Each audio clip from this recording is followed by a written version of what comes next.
Sir ఎప్పుడైతే రేవంత్ రెడ్డి గారు వచ్చారో, హ్మ్. తెలంగాణకి సీఎంగా ఎప్పుడైతే వచ్చారో రేవంత్ రెడ్డి గారు ఒక మంచి పనులు చేసుకుంటేనే కొత్తగా హైడ్రా కమిషన్ అంటే ఒకటేసారు.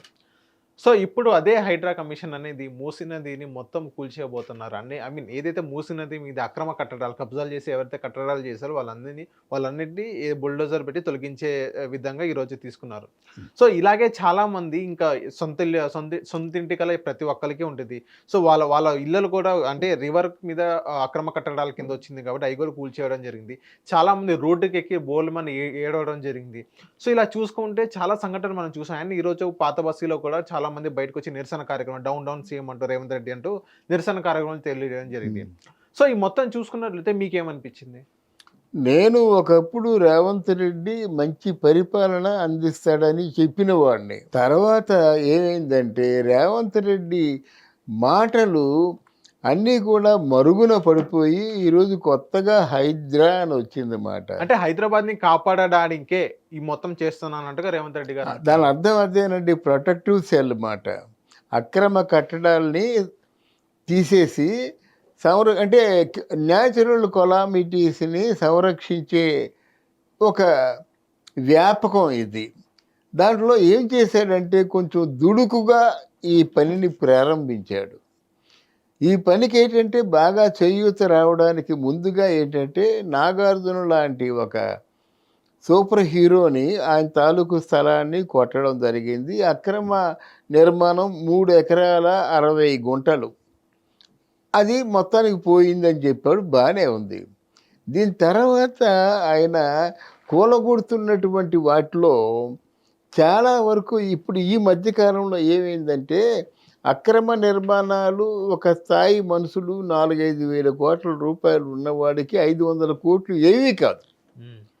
గానీ పని చేసి వాడి తాలూకు మొత్తం అంతా కలిసి ఆ ప్రావిడెంట్ ఫండ్ ఇయన్నీ కలిసి పిల్లల రెక్కల కష్టంతో ఒక చిన్న డబుల్ బెడ్‌రూమ్ ఇల్లు 2 గదులు నిర్మించుకున్నట్టయితే దాన్ని కూలగొట్టినట్టయితే అది ఎలా అవుతుందండి ఇది?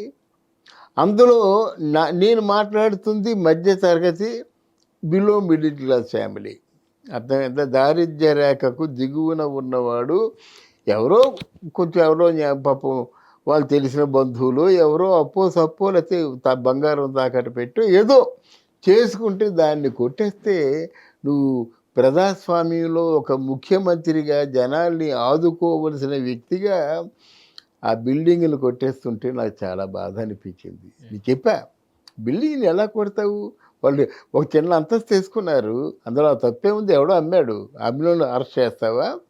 ఎవడో దానికి ఏంటంటే మామూలుగా ప్లానింగ్ ఇచ్చాడు. ఓ 2 అంతస్తుల బిల్డింగ్ కట్టుకోవడానికి. మరి వాడు తప్పు కాదా?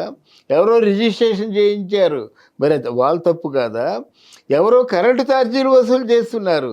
వాళ్ళ తప్పు కాదా? ఎవరో ఆస్తి పన్ను వసూలు చేస్తున్నారు. అంటే ఈ గవర్నమెంట్‌కి సంబంధించిన శాఖలన్నిటినీ ఆ నిర్మాణం చేసినటువంటి బడుగు, బలహీన కొంచెం ఒక పవర్టీ లైన్‌లో ఉన్న వాళ్ళందరూ మీకు అన్నీ హానర్ చేస్తున్నారు కదా! హ్మ్. ఆస్తి పన్ను చెల్లిస్తున్నారు. ప్లాన్‌కి ఎంతో చెల్లించారు. తర్వాతేమో రిజిస్ట్రేషన్ చేయించారు. ఎప్పటికప్పుడు ట్యాక్సులు కడుతున్నారు. కరెంట్‌కి డబ్బులు కడుతున్నారు. మీరు ఏవైతే అన్నారో అన్నిటినీ హానర్ చేసినప్పుడు వాళ్ళని రక్షించవలసిన వాడిని ఎందుకయ్యా శిక్షిస్తావు అన్నదే నా ప్రశ్న. హ్మ్. ఇది ఆల్మోస్ట్ 2, 3 ఇంటర్వ్యూల్లో కూడా చెప్పాను నేను.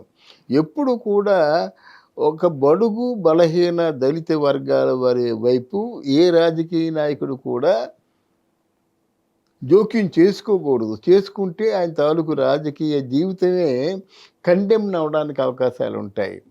ఒకప్పుడు రేవంత్ రెడ్డిని నేను సపోర్ట్ చేశాను. ఎందుకంటే నువ్వు అప్పుడేమన్నావు? ధరణి అన్నావు. వేల కోట్ల భూమి పెత్తందారుల చేతుల్లో ఉండిపోయిందన్నావు. అది గాని తీసుకొచ్చినట్టయితే మన తెలంగాణ ప్రభుత్వానికి అసలు కొరతే ఉండదని చెప్పావు. కరువే ఉండదని చెప్పావు. ఆ ధరణి భూమి ఏమైపోయిందండి? హ్మ్. ఏమైపోయిందండి? వాడి ఇష్టానుసారంగా ఎకరం ₹1,00,000కో, 5,00,000కో కొన్నారు. అదంతా వెనక్కి కక్కిస్తా అన్నావు. అది మానేసి దీని మీద పడ్డం ఏంటండి? ఈరోజు మోతీ నగర్‌లో అట్ ప్రెజెంట్ కొడుతున్నారు. ఇది తొందరపాటు అంటున్నాను. దీని మీద ఎప్పుడో చట్టం ఉంది. ఈ చట్టం అందరికీ తెలుసు. కేసీఆర్ తెలుసు. అంత ముందుకు వాళ్ళకి కూడా తెలుసు.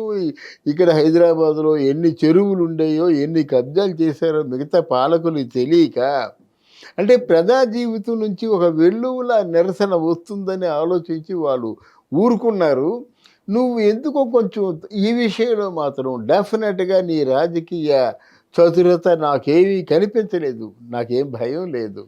సార్ ఇదే రేవంత్ రెడ్డి గారిని చాలా మంది ఏమంటున్నారంటే డైవర్షన్ పాలిటిక్స్ అని అంటున్నారు. ఏదైతే మీరు 6 హామీలు 5 గ్యారంటీలు 6 గ్యారంటీలు ఏదైతే సంక్షేమ పథకాలు ఏదైతే మీరు చెప్పే ఎలక్షన్స్ టైం అప్పుడు సో అవి అమలు చేయలేని పరిస్థితి మీరు చూస్తున్నారు. అవి అమలు చేయలేక ఇలాంటి డైవర్షన్ పాలిటిక్స్ హైడ్రాని తీసుకొచ్చి ప్రజల్ని ఇబ్బంది పెడుతున్నారు అన్నట్టు వాళ్ళందరూ అంటున్నారు. ఇది నిజమే అంటారా? ఇది డైవర్షన్ పాలిటిక్స్ అయితే రేవంత్ రెడ్డికి ఏదైనా మంచి జరగాలండి. ఈరోజు రేవంత్ రెడ్డి మళ్ళీ నాకు ఓట్లేయని అడగగలనా?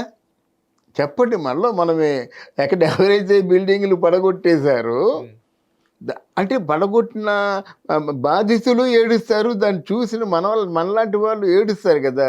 అయ్యో ఆ బిడ్డ ఎంత కష్టపడ్డాడు, ఆయన ఎంత కష్టపడ్డాడు, ముసలోడు మళ్ళీ పని చేయలేడు, కుప్పకూలిపోతారు. ఒక అమ్మాయి ఏమో పడగొట్టేస్తారు అని తెలిసి ఆత్మహత్య చేసుకుంది. ఆ వాడలకి వెళ్ళి మీరు ఓట్లు అడగగలరా అని సూటిగా ప్రశ్నిస్తున్నాను. మీ వల్ల ఎవరైతే నష్టపోయారో ఆ నష్టపోయేవారిని చూసి ఎవరైతే బాగా బాధపడ్డారో వాళ్ళని మీరు ఎలా ఓట్లు అడుగుతారు?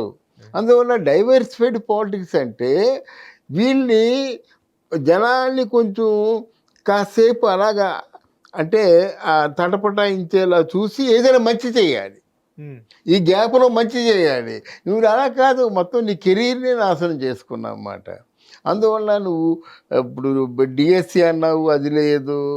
నిరుద్యోగం అన్నావు, అది లేదు. పెట్టుబడులు వస్తాయన్నావు, అది లేదు. ధరణి అన్నావు, అది లేదు. అంతకుముందు బ్లాక్ మనీ దాచుకున్న వాళ్ళందరినీ కక్కిస్తా అన్నావు, అది లేదు. ఏముంది ఇప్పుడు ఈరోజు? అంటే గవర్నమెంట్ ఫామ్ 1 ఇయర్ కూడా అవ్వలేదు కదా సార్. ఇవన్నీ చేయమంటే ఎలా చేస్తారు ఆయన? ఇది ఎలా చేశారండి? ఇది ఎలా చేశాడు? ఇప్పుడు మీకు ఆంధ్రదేశంలో ఉందనుకోండి, ఇప్పుడు మన చంద్రబాబు నాయుడు చేసిందని చాలా గొప్పగా చెప్పగలను నేను. ఈరోజు నిన్నటి తాజా న్యూస్ మీరు విన్నారా? ఎవరైతే లుల్లు మాల్ అని చెప్పేసి వెళ్ళిపోయాడో ఈరోజు మొత్తం ఆంధ్రదేశం అంతా లుల్లు మాల్లే. ఒక్కొక్క దాంట్లో 5,000 మంది పనిచేస్తారు. 10 సంస్థలు పెడుతున్నారు. ఒక 50,000 మందికి ఉద్యోగం దొరికింది కదా, జీవనోపాధి దొరికింది కదా. అంటే 10 మాలల్లో ఎంత సరుకు సప్లై చేయాలి?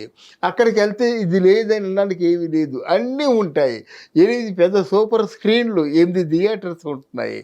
ఇంచుమించు ఆల్మోస్ట్ ఒక 10 ఎకరాలు 20 ఎకరాల్లో మాల్స్ కడుతున్నారు. కనీసం 10 ఎకరాల్లో చేసి చూపించారు కదా.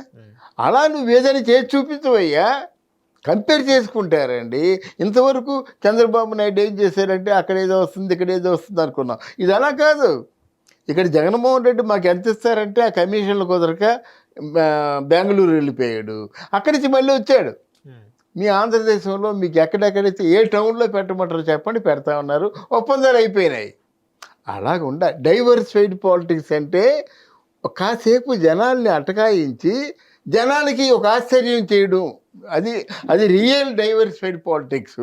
అంతేగాని మసిపూసి మారేడికాయం చేసేసి నువ్వు ఎందుకు మొదలు పెట్టావో నీకే తెలియాలి రేవంత్ రెడ్డి. కానీ ఊబిలో చిక్కుకుంది నువ్వు కదా, అది ఆలోచించుకోవాలి. అయితే దీంట్లో కొంచెం మెచ్చుకోదగ్గ అంశం ఏమిటంటే ఎవరైతే బీద బిక్కి వాళ్ళు ఉన్నారో, ఎవరైతే పేదవాళ్ళు ఉన్నారో వాళ్ళకి కాంపెన్సేషన్ చేస్తానని చెప్పడం, కోర్టు ఒక మొట్టికాయ వేస్తే ఆ మొట్టికాయకి వీళ్ళు అంగీకరించడం కొంచెం సంతోషించవలసిన విషయం. ఎంత కాంపెన్సేషన్ పే చేసినా కానీ సొంత ఇల్లు అనేది పోయింది కదా సార్. అదే అంటే సొంత ఇల్లు అంటే కాంపెన్సేషన్లో మీకు లాభాలు ఉంటాయండి. ఎలాగంటే ఎక్కడో మూసీ నది పక్కన ఇల్లు పోయిందంటే మళ్ళీ ఆ మూసీ నది పక్కన ఎవరు, ఇప్పుడు కొంచెం విజయవాడ దారిలో కొంచెం సెజ్ భూములు ఉన్నాయి కదా, అవన్నీ ఇస్తారు. అదేమవుద్ది, ఒకప్పుడు వనస్థలిపురంలో నాకు భూమి ఇస్తానంటే నాకెందుకు వనస్థలిపురం అన్నాను. ఈరోజు వనస్థలిపురంలో గజం ఎంత? అలాగా సది భూములు ఇచ్చినట్టయితే ఈ భూములు రేట్లు పెరిగిపోతాయి, వాళ్ళందరికీ కమర్షియల్గా భూములు ఇస్తారన్నమాట, వాళ్ళ జీవితాలు బాగుపడినట్టే. కానీ 5 అంతస్తులు 6 అంతస్తులు అపార్ట్మెంట్ కట్టుకున్న వాళ్ళు, బిల్డర్స్, వడ్డీలు తీసుకున్న వాళ్ళు, వడ్డీలతో నడుము విరిగిపోతున్నారు, వాళ్ళు ఏమైపోతారు అన్నది మరి $100 క్వశ్చన్ అన్నమాట. అయితే పేదవాళ్ళకి కొంచెం ఉపశమనం కలుగుతుందంటే మనం ఆనందించవచ్చు. హిట్ టీవీ యాప్ ని డౌన్లోడ్ చేసుకోండి. ఇందులో short news, live news, entertainment movies అన్ని అవైలబుల్ గా ఉన్నాయి. Please download Hit TV app. Hit TV app. Hit TV యాప్ని ఫ్రీగా డౌన్లోడ్ చేసుకోండి.